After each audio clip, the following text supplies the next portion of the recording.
इस वक्त आप आराम से बैठकर इस वीडियो को देख रहे हैं, मगर मैं आपको कहूँ, आज जिस जगह पर आप अभी बैठे हो वो जमीन आज से करोड़ों साल पहले 8,500 डिग्री के तापमान से उबल रही थी, या जिस जगह पर आप बैठे हैं वो जगह लाखों सालों तक बर्फ से ढकी हुई थी। ये दोनों बातें सच हैं। इस 15 मिनट की वीडियो के अंदर आप पृथ्वी के 450 करोड़ साल के सफर को देखने वाले हैं। जिस जगह आज हमारा सौरमंडल है, वहाँ विभिन्न प्रकार की गैस और धूल के बादल हुआ करते थे। वैज्ञानिकों के मुताबिक इन धूल के बादलों से दूर एक तारा हुआ करता था। वक्त के साथ साथ उस तारे की ऊर्जा कम होने लगी, जिसके कारण उसके अंदर एक विशाल विस्फोट हुआ। विस्फोट की वजह से अंतरिक्ष की ये धूल एक दूसरे से दबने लगी। इस दौरान बादलों में स्थित धूल के कण दबाव और गर्मी के कारण बड़े उल्कापिंड और पत्थरों में परिवर्तित हो चुके थे, और इसी दबाव की वजह से इन बादलों में स्थित रेडियो एक्टिव पदार्थ ने ग्रेविटी का निर्माण किया। इस ग्रेविटी के कारण बीच में हाइड्रोजन और हीलियम इकट्ठा होने लगे। बीच के इस भयंकर दबाव के कारण एक विशाल विस्फोट हुआ, और इसी विस्फोट के कारण हमारे सूरज का जन्म हुआ। अंतरिक्ष में फैले एस्ट्रॉयड यानी क्षुद्र ग्रहों में भारी वजन की वजह से सूरज के करीब आकर सूरज की परिक्रमा करने लगे। धीरे धीरे इन्हीं एस्ट्रॉयड में भारी टकराव हुआ, जिसके फलस्वरूप मरकरी, विनस, अर्थ और मार्स जैसे ग्रहों का निर्माण हुआ। वैज्ञानिकों के मुताबिक उस वक्त पृथ्वी और मार्स यानी मंगल ग्रह के बीच थिया नामक ग्रह सूरज की परिक्रमा किया करता था। पृथ्वी पर ग्रेविटी होने की वजह से सूरज की परिक्रमा करने वाले एस्ट्रॉयड अब पृथ्वी की परिक्रमा करने लगे, और धीरे धीरे करोड़ों सालों तक ये पृथ्वी पर गिरते रहे। और ऐसी घटना हमारे पड़ोसी ग्रह थिया पर भी हो रही थी, जिसके कारण थिया पृथ्वी के और करीब आने लगा और आकर पृथ्वी से टकराया। इस भयंकर टकराव की वजह से पृथ्वी के हिस्से कणों के रूप में अंतरिक्ष में फैल गए और एक रेस की तरह पृथ्वी की परिक्रमा करने लगे। इन्हीं परिक्रमा करते हुए कणों में टकराव होने लगा, जिसके कारण हमारे चांद का निर्माण हुआ। उस वक्त पृथ्वी पर सिर्फ एक ही समुद्र हुआ करता था, और वो था 1900 डिग्री सेल्सियस की तापमान पर उबलते हुए लावे का। उबल रही थी वो सारी चीजें जिसे आज आप अलग अलग नाम से जानते हैं। वक्त के साथ साथ पृथ्वी धीरे धीरे ठंडी हो रही थी, जिसके कारण पृथ्वी के भारी तत्व जैसे धातु और रेडियो एक्टिव पदार्थ पृथ्वी के केंद्र में जाकर इकट्ठा हो गए, और हल्के पदार्थ पृथ्वी की सतह पर आ गए।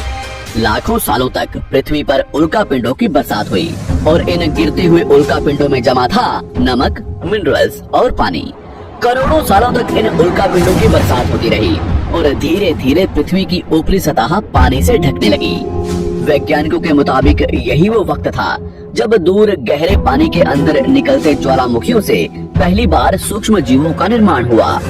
लाखों सालों बाद एक वक्त ऐसा आया जब पृथ्वी की पूरी सतह पानी से ढक चुकी थी। हमारी पृथ्वी के सबसे अंदर का कोर रेडियो एक्टिव पदार्थ से बने होने की वजह से हरदम गर्म होता रहता है, लेकिन जब भी पृथ्वी की ऊपरी जमीन ठंडी हो जाती है, तब पृथ्वी के अंदर की गर्मी बाहर नहीं निकल पाती, जिसके कारण ज्वालामुखियों का निर्माण होता है। और उस वक्त कुछ ऐसा ही हुआ। पानी से ढकी हुई पृथ्वी पर हजारों की तादाद में ज्वालामुखी निकलने लगे, और आने वाले लाखों सालों तक इन ज्वालामुखियों का निकलना जारी रहा, जिससे पानी के ऊपर जमीन का निर्माण हो रहा था। इस वक्त भी पृथ्वी पर वातावरण न होने की वजह से अंतरिक्ष से उल्कापिंडों की बरसात हो रही थी।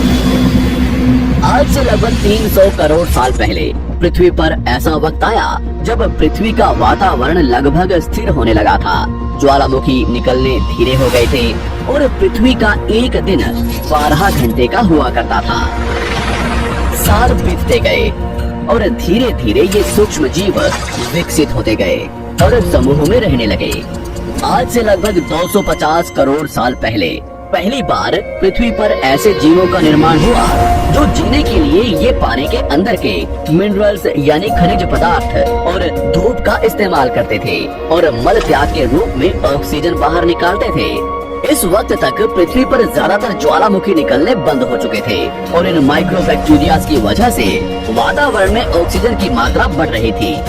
वातावरण में ऑक्सीजन बढ़ने की वजह से पृथ्वी का वायुमंडल बनना शुरू हुआ, और आने वाले हजारों सालों तक वातावरण में ऑक्सीजन की मात्रा बढ़ती रही, इसकी वजह से पृथ्वी के ज्यादातर हिस्सों में ये सूक्ष्म जीव फैल गए। हजारों सालों बाद एक वक्त ऐसा आया जब पृथ्वी में ज्यादा ऑक्सीजन बढ़ने के कारण ये सूक्ष्म जीव मरने शुरू हो गए। उस वक्त तक पृथ्वी का वातावरण ठंडा होने के साथ साथ ऑक्सीजन से भी भर चुका था, जिसके कारण जमीन और वातावरण में स्थित आयरन यानी लोहे के मिनरल्स पानी में स्थित ऑक्सीजन से रिएक्ट होने लगे। और एक वक्त ऐसा आया जब पृथ्वी की जमीन आज के मार्स के जैसे लाल हो चुकी थी। वक्त बीतने के साथ साथ धरती की टेक्टोनिक प्लेट्स में दरार होने लगी, जिसके कारण पृथ्वी के अंदर का लावा जमीन की तरह कई लाखों सालों तक खुला उबलता रहा। और यही वो कारण था जिसके कारण पृथ्वी के वातावरण में कार्बन डाइऑक्साइड की मात्रा बहुत बढ़ गई और पृथ्वी पर एसिड की वर्षा शुरू हो गई। एसिड रेन की वजह से पृथ्वी का तापमान घटने लगा और तापमान इतना घटा कि पृथ्वी के ऊपर स्थित पानी बर्फ में परिवर्तित होने लगा। पृथ्वी पर पहली बार भयंकर आइस एज आया। इस वक्त पूरी पृथ्वी सफेद बर्फ से ढक चुकी थी। आमतौर पर जब धरती पर सूरज की किरणें गिरती हैं, तब जमीन उन किरणों को सोख लेती है, मगर क्योंकि पूरी पृथ्वी बर्फ से ढक चुकी थी और क्योंकि बर्फ सफेद और चमकीली होती है, जिसके कारण सूरज की किरणें धरती पर गिरने के बाद वापस चली जाती थी। इसी कारण से पृथ्वी कई लाखों सालों तक बर्फ से ढकी रही, मगर फिर से पृथ्वी के अंदर स्थित गर्मी ज्वालामुखी के रूप में निकलना शुरू हो गई और इन ज्वालामुखियों से निकलने वाली गर्मी ने बर्फ को पिघलाना शुरू कर दिया। इसी बीच पृथ्वी की गहराई में बचे कुछ सूक्ष्म जीव धीरे धीरे बदल रहे थे और अब वो ऑक्सीजन को अपने शरीर को बड़ा और जटिल बनाने के लिए इस्तेमाल करने लगे थे। इस बीच पानी में अलग से भी छोटे समुद्री पौधे निकलने शुरू हो चुके थे। बाहर जैसे जैसे ज्वालामुखी निकल रहे थे, वैसे वैसे वातावरण कार्बन डाइऑक्साइड की वजह से गर्म हो रहा था। वक्त के साथ साथ बर्फ तो पिघलने लगी, मगर धरती पर फिर से एसिड की वर्षा शुरू हो गई, जिसके कारण फिर पृथ्वी ठंडी होने लगी और फिर पृथ्वी की ज्यादातर सतह बर्फ से ढक गई। ऐसा बार बार कई हजारों सालों तक होता रहा और इसी कारण से अब समुद्री जीव धीरे धीरे वातावरण के हिसाब से विकसित हो रहे थे। इस बीच कई सारे जीव और समुद्री जंगल विलुप्त हो गए, मगर जो बच गए वो धीरे धीरे पृथ्वी के बदलते तापमान के हिसाब से ढलते गए और अब हजारों सालों बाद समुद्री पेड़ बर्फ की वजह से पूरी तरह से मरते या सूखते नहीं थे। अब सूक्ष्म जीव समुद्री जीव बन चुके थे। जब फिर से ज्वालामुखियों ने पृथ्वी की बर्फ को पिघलाना शुरू किया, तब ये समुद्री पेड़ जल्दी विकसित होकर फैल गए। धीरे धीरे वातावरण में ऑक्सीजन की मात्रा बढ़ने लगी और पृथ्वी पर होने वाली एसिड की वर्षा कम होने लगी। वातावरण में ऑक्सीजन आने की वजह से पृथ्वी की ओजोन लेयर्स मोटी होने लगी और आज से लगभग 47 करोड़ साल पहले पृथ्वी की ऊपरी सतह पर पहली बार मोसोस नामक प्लांट उगना शुरू हुआ। वक्त के साथ साथ जमीन पर अलग अलग प्रकार के पौधे और पेड़ उगना शुरू हुए। एक वक्त ऐसा आया जब जमीन के पेड़ों की लंबाई लगभग 80 से 100 फीट जितनी या आज के 5 से 6 मंजिला बिल्डिंग जितनी ऊंची हो चुकी थी। ये वो वक्त था जब समुद्री जानवर समुद्र से बाहर निकल रहे थे और जमीनी जानवरों में परिवर्तित हो रहे थे। धरती की ज्यादातर जमीन एक जगह इकट्ठी हो चुकी थी, जिसे आज हम पैंजिया महाद्वीप के नाम से जानते हैं। पृथ्वी का वातावरण और तापमान लगभग स्थिर हो चुका था और अब करीब 21 से 23 घंटे का दिन हुआ करता था। अब समुद्री जीव पानी से बाहर रहने लगे थे और वातावरण के हिसाब से उनके शरीर का रंग रूप बदल रहा था। धीरे धीरे ये जमीनी जानवर डायनासोर्स में परिवर्तित हो गए। जिन डायनासोर्स ने पेड़ पौधे खाने शुरू कर दिए, उनका शरीर लंबा और विशाल रूप से विकसित होने लगा। कुछ डायनासोर्स शिकार किया करते थे, जिसके कारण वे छोटे और तेज होते चले गए।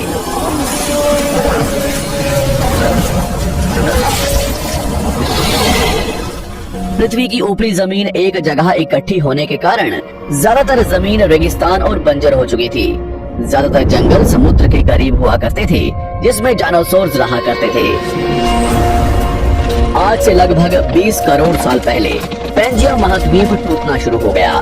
पैंजिया के विभाजित होने की वजह से पृथ्वी की ज्यादातर ऊपरी जमीन पानी के संपर्क में आने लगी, जिसके फलस्वरूप पृथ्वी पर हरियाली बढ़ती गई, जिस वजह से डायनासोर्स और ज्यादा विभिन्न और विशाल होते चले गए।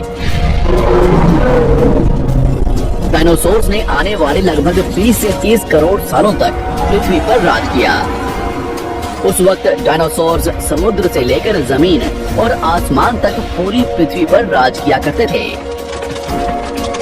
इस दौरान अफ्रीका से टूटा भारत सीधे आकर आज के तिब्बत से टकराया और इस टकराव की वजह से हिमालय का निर्माण हुआ। आज से लगभग 6.5 करोड़ साल पहले पृथ्वी की तरफ आज के माउंट एवरेस्ट से भी बड़ा लगभग 4.5 लाख करोड़ किलो जितना वजनीय उल्का पिंड लगभग 80,000 किलोमीटर प्रति घंटे की स्पीड से पृथ्वी की तरफ आ रहा था। पृथ्वी की सतह को छूते ही उसमें भयंकर आग लगी और वो जलते हुए सीधा पृथ्वी से टकराया। इस टकराव से निकलने वाली ऊर्जा आज के 10 करोड़ परमाणु बम एक साथ फटने के बराबर थी। जहाँ ये उल्का पिंड गिरा वहाँ के जानवर और पेड़ तुरंत भाप बनकर जल गए। गिरते ही पृथ्वी पर पूरी तरह धूल फैलने लगी। समुद्र में भयंकर बाढ़ आने लगी। भूकंप और आग ने पृथ्वी को जलाना शुरू कर दिया। कुछ ही घंटों में पूरी पृथ्वी के वातावरण में हानिकारक गैस और धूल की वजह से पृथ्वी नर्क हो चुकी थी। डायनासोर्स, घुटन, आग और भूखमरी से पूरी तरह विलुप्त हो गए। इस वक्त हमारे पूर्वज जमीन के अंदर रहा करते थे, जिसके कारण वो इस विशाल प्रलय से बच गए।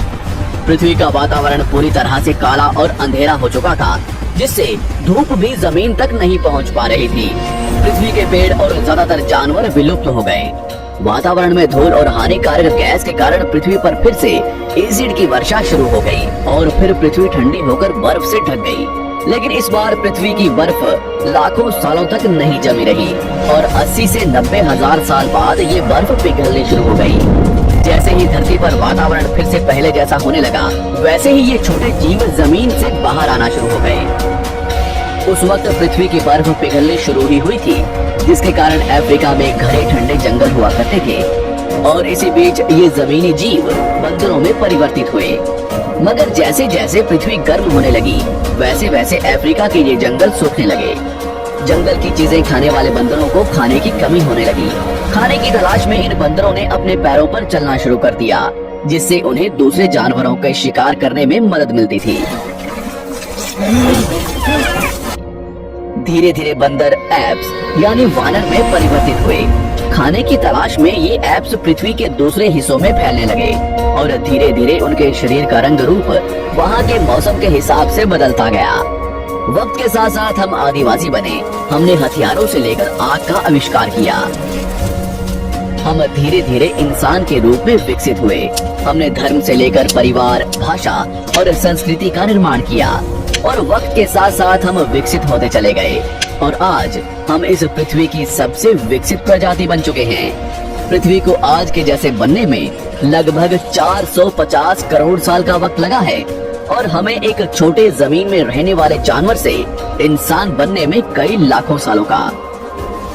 मगर हमने इन 100 सालों में जितना पृथ्वी को गंदा और तबाह किया है, उतना आज तक किसी भी प्रजाति ने नहीं किया होगा। हम फिर से धरती को गर्म कर रहे हैं और कार्बन डाइऑक्साइड की मात्रा बढ़ा रहे हैं। वैज्ञानिकों का मानना है कि पृथ्वी पर फिर से विशाल परिवर्तन होने वाला है। भविष्य में पृथ्वी कैसी होगी, जानेंगे हमारी अगली वीडियो में।